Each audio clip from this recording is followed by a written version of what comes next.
হলো সারা বাংলাদেশের ভিতরে কোটি কয়েক চুক্তিবদ্ধ ওয়াজিন আছে, কথা ঠিক না বা ঠিক? আর বাগদাদি সব ভালো। একজন লোক আমাকে বলতেছে শহরের ভেতরে কালীতলা বাজারে, বলতেছে হুজুর আপনাদের তো এখন পকেট পূজার সময় এসে গেছে, আপনাদের তো এখন বেশ কামাই হবে। আমি বললাম কি কামাই? বলতেছে আপনাদের ওয়াজে কামাই হবে।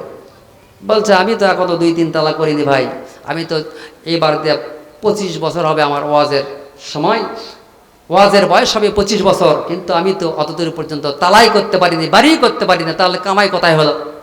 কি বলেন? তাহলে বেইজ্জতি। কি বলেন? গুটি কয়েক যারা পকেট পুঁতারে আছে তাদের জন্য আমাদের মতো সাধারণ আলেম ওলামা যারা, তারাও কিন্তু বেইজ্জতি, কথা ঠিক না ঠিক? এটা গুটি কয়েকজন করতেছে। বক্তাকে যদি বলা হয় আপনাকে দাওয়াত দিলাম, আপনি ওয়াজে আসুন, বলে আসবো ঠিকই, 1.5 ঘন্টা কথা বলবো, এর বিনিময়ে দিতে হবে আমাকে 60,000। কত? ধরে কন কত? একটু তুখারা মুসলমান হতে হবে। কি বলেন?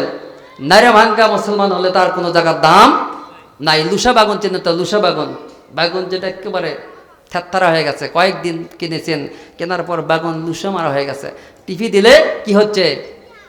ওটা বউকে বলতেছেন ওই যে 8 দিন আগে যে লুসা বাগুন আনছি ওই বাগুনটা দিয়ে তুমি কি করো? ভাজি করো।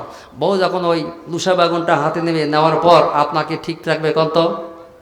ও ধর্ম ব্যবসায়ীর বাচ্চা, ও টাকা কামাই করনেওয়ালা বাচ্চা, তুমি যদি এরকম মানুষেরকে টেনশন দেয়া দাও, মানুষের উপরে যদি তুমি এরকম ভাবে টেনশন দেয়া দাও, অর্থনৈতিক ভাবে যদি জুলমি করো, তুমি তো সারাদিন কেন সারা জীবন যদি ওয়াজ করো, তুমি তো নিজেই হিদায়াত